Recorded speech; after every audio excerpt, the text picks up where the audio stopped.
So hey guys what's up welcome back to my channel. So guys आज के इस video में हम लोग पढ़ने वाले हैं क्लास 9 एनसीईआरटी साइंस फिजिक्स का chapter work and energy and power के बारे में। ये है पार्ट 3। आज हम पढ़ेंगे पावर के बारे में और ये हमारा लास्ट वीडियो होगा इस लेक्चर पे। टोटल मैंने 3 पार्ट बनाया है, ये पार्ट 3 है। पार्ट 1 और पार्ट 2 अगर आपने नहीं देखा है तो उसकी लिंक डिस्क्रिप्शन और कमेंट बॉक्स में पिन कर दी गई है, आप वहाँ से उसे ज़रूर देखिएगा।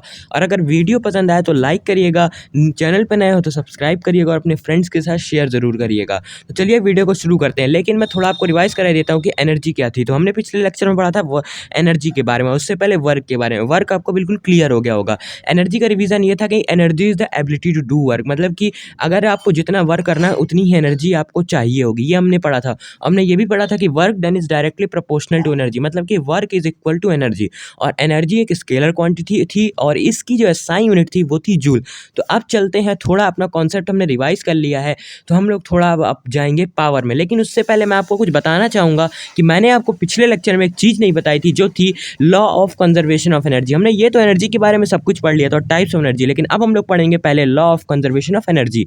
तो law of conservation of energy कहता है कि energy can neither be created nor be destroyed, it changes from one form to another, the total amount of energy remain constant. मतलब कि ना तो हम एनर्जी को बना सकते हैं, ना तो हम डिस्ट्रॉय कर सकते हैं, बस वो एक से दूसरे फॉर्म में अपने आप चेंज हो जाती है। आपने जैसे मैंने बॉल वाला एग्जांपल बताया था कि मान लो हम किसी हाइट से किसी चीज़ को गिराएं तो उसमें पोटेंशियल एनर्जी भी होगी, काइनेटिक एनर्जी भी होगी।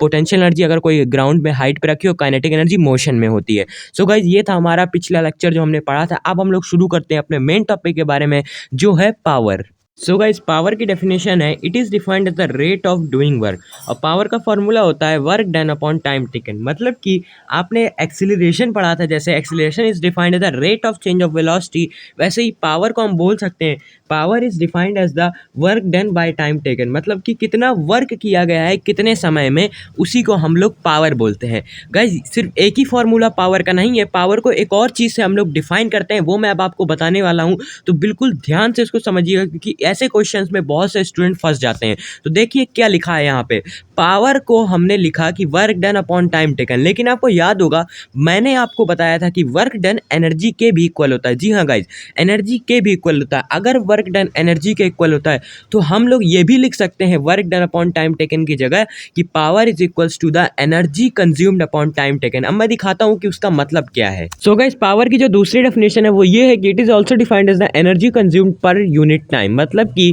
कितनी एनर्जी कंज्यूम हुई है कितने समय में, उसी को हम पावर बोलते हैं। जैसा मैंने पहले बताया कितना वर्क डन हुआ है कितने समय में, उसको हम पावर बोलते हैं। लेकिन वर्क डन एनर्जी कंज्यूम के इक्वल होता है तो हम लोग लिख सकते हैं power is also equal to energy consume upon time taken. तो अगर आपको किसी भी ऑब्जेक्ट की किसी क्वेश्चन में एनर्जी दी हो तो आप यही वाला फॉर्मूला लगाइएगा।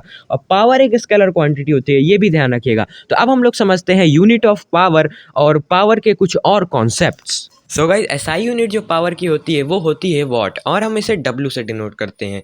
और यहाँ पे मैंने अलग अलग वॉट जो लिखे हुए हैं, मतलब अलग अलग तरीके के वॉट होते हैं, kilo watt, mega what, horse power, 3 तरीके के मेनली आपकी बुक में दिए हैं।